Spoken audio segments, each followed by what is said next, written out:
We are back with the 1929 Royal Model P. This machine is finally done. This machine had a ton of issues when I got into it. Namely, the ribbon vibrator lift was broken. It didn't have a back piece on it. It was missing many screws, springs, etc. So as I dove into this, in previous videos you've seen, I've replaced all the rubber, back feed rollers, front feed rollers, the paper bale rollers, cleaned up the platen. So what I was able to do with some metal was I was able to actually fashion a ribbon vibrator lift from some metal and some crazy glue, as you can see there. And once I got that done, I started to look at some other things, and what I realized was when you move the color selector switch from black to red, the ribbon vibrator was moving up, which it should never do. I have another 29, I have a 33, and I have a 28 Model P. None of them did that. So I said, this is kind of strange, something's going on here. So I flipped it over and looked and looked and looked, and lo and behold, the linkages were bent underneath. This was also skipping. When you hit the space bar a couple times, it would skip 5 or 6 spaces. A very big shout out to Everett Henderson, who gave me the quick fix for it, which was a bent piece in the escapement. So this had a lot of bent pieces.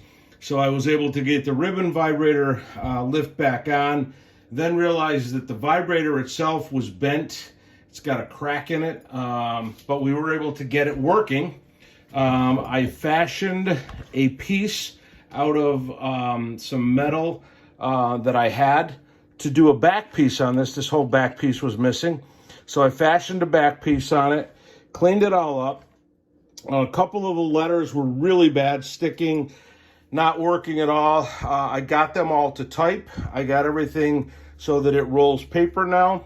It types.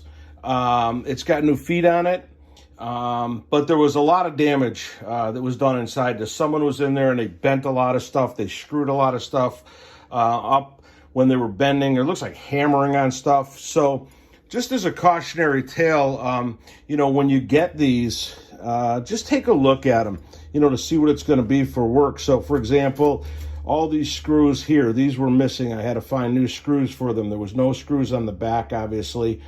But, you know, this is a really nice machine, and I'm still looking for a ribbon vibrator online and another vibrator lift. If I can find one, we can replace it. But, you know, this one works fine. It rolls paper, it types, and it came out really, really nice. So for a machine that started out pretty much a parts machine, I got it back to working so that it's actually looking like a really nice machine. The keys come out, you know, it does type.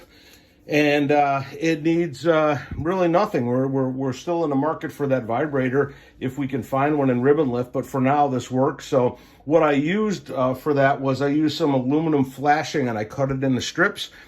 I cut them double the size. I bent them and I crazy glued them on and held them on, you know, just with some little clamps till they dried, and they actually work fine. They lift the ribbon fine, and everything works fine now.